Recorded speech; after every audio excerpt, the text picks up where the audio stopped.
राम राम राम राम राम राम राम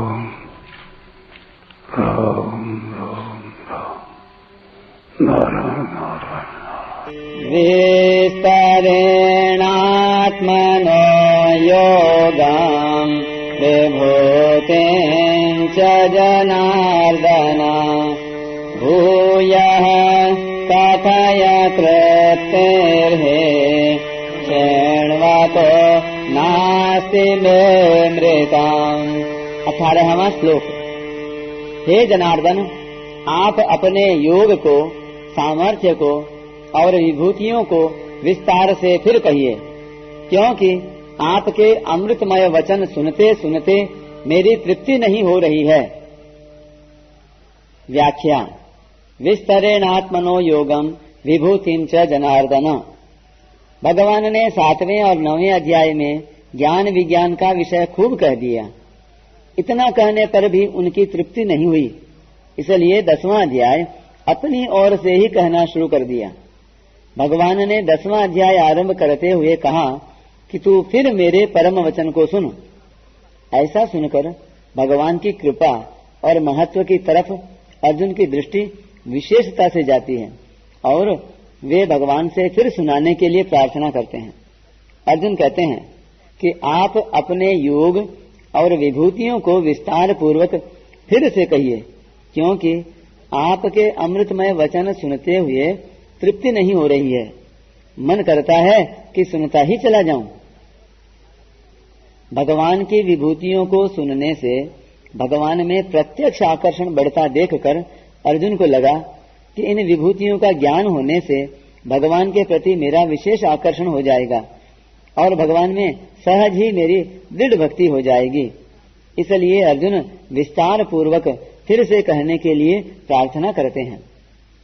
भूयः कथय तृप्तिर्हि शृण्वतो नास्ति मे अमृतम्। अर्जुन श्रेय का साधन चाहते हैं और भगवान ने विभूति एवं योग को तत्व से जानने का फल अपने में दृढ़ भक्ति होना बताया। इसलिए अर्जुन को विभूतियों को जानने वाली बात बहुत सरल लगी कि मेरे को कोई नया काम नहीं करना है, नया चिंतन नहीं करना है। प्रत्युत जहाँ कहीं विशेषता आदि को लेकर मन का स्वाभाविक खिंचाव होता है, वहीं उस विशेषता को भगवान की मानना है।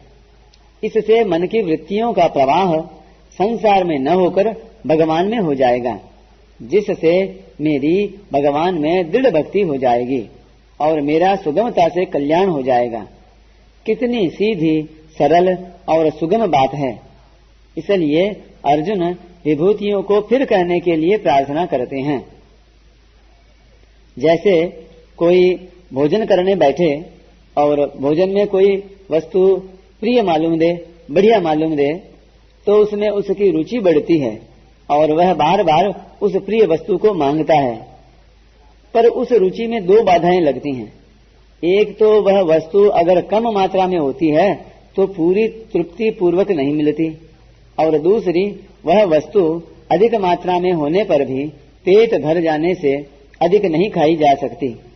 परंतु भगवान की विभूतियों का और अर्जुन की विभूतियां सुनने की रुचि का अंत ही नहीं आता। कानों के द्वारा अमृतमय वचनों को सुनते हुए न तो उन वचनों का अंत आता है और न उनको सुनते हुए तृप्ति ही होती है। अतः अर्जुन भगवान से प्रार्थना करते हुए कहते हैं कि आप ऐसे अमृतमय वचन सुनाते ही जाइए। परिशिष्ट भाव। जैसे भूखे को अन्न और प्यासे को जल अच्छा लगता है, ऐसे ही जिज्ञासु अर्जुन को भगवान के वचन बहुत विलक्षण लगते हैं। उनको भगवान के वचन ज्यों-ज्यों विलक्षण दिखते हैं, त्यों ही त्यों उनका भगवान के प्रति विशेष भाव प्रकट होता जाता है। यह विषय गीता दर्पण पुस्तक के 12वें लेख गीता में भगवान का विविध रूपों में प्रकट होना वहां आया हुआ है।